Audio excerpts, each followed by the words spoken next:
ഞാൻ കണ്ട സിനിമ ഹൈദി. അതിമനോഹരമായ ആൽപ്സ് പർവ്വതനിരകളുടെ പശ്ചാത്തലത്തിൽ ഹൈദി എന്ന അനാഥ പെൺകുട്ടിയുടെയും അവളുടെ മുത്തച്ഛന്റെയും കൂട്ടുകാരായ പീറ്റർ, ക്ലാര എന്നിവരുടെയും കഥ പറയുന്ന ഒരു മനോഹര ചിത്രമാണ് ഹൈദി. അമ്മായി ഡിറ്റയോടൊപ്പം വർഷങ്ങളോളം താമസിച്ച ശേഷം അനാഥയായ ഹൈദിയെ തന്റെ മുത്തച്ഛനോടൊപ്പം താമസിപ്പിക്കാൻ ആൽപ്സ് മലമുകളിലുള്ള വീട്ടിലേക്ക് കൊണ്ടുവരുന്നു. ഗ്രാമീണർ എല്ലാവരും ഒരുപോലെ വെറുത്തിരുന്ന അയാൾക്ക് ഹൈദിയുടെ വരവ് തീരെ ഇഷ്ടപ്പെട്ടിരുന്നില്ല. ഹൈദിക്കു അവിടെ പീറ്റർ എന്നുപേരുള്ള ഒരു ആട്ടിടയനായ സുഹൃത്തിനെ കൂടി കിട്ടുന്നു.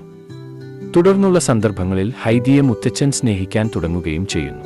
കുറച്ചു നാളുകൾക്കു ശേഷം തിരിച്ചെത്തിയ ഹൈദിയുടെ അമ്മായി ഡിറ്റ മുത്തച്ഛനെ കബളിപ്പിച്ച് ഹൈദിയെ ഒരു സമ്പന്ന കുടുംബത്തിൽ ഏൽപ്പിക്കുന്നു. സമ്പന്ന കുടുംബത്തിലെ ക്ലാര എന്ന കുട്ടിക്ക് തുണയായിട്ടാണ് ഹൈദി അവിടെ ചെല്ലുന്നത്. തുടർന്ന് അവളുടെ ജീവിതത്തിൽ ഉണ്ടാവുന്ന മാറ്റങ്ങളാണ് ചിത്രം പറയുന്നത്. ഹൈദി മൂലം ക്ലാരയിൽ ഉണ്ടാവുന്ന മാറ്റം സിനിമ നമ്മളോട് പറയുന്നത് തെറ്റായ മൈൻഡ് സെറ്റിനെ തച്ചുടച്ചു ജീവിതത്തിൽ മുന്നേറാനാണ്. പ്രകൃതി ഭംഗി കൊണ്ടും നിഷ്കളങ്കമായ ബാല്യത്താലും ഹൈദി എന്ന ഈ സിനിമ വല്ലാത്തൊരു അനുഭൂതിയാണ് പ്രേക്ഷകരിൽ ഉളവാക്കുന്നത്. തുടർന്നും സിനിമാവിശേഷങ്ങൾക്കായി ചാനൽ ഫോളോ ചെയ്യുക. നന്ദി.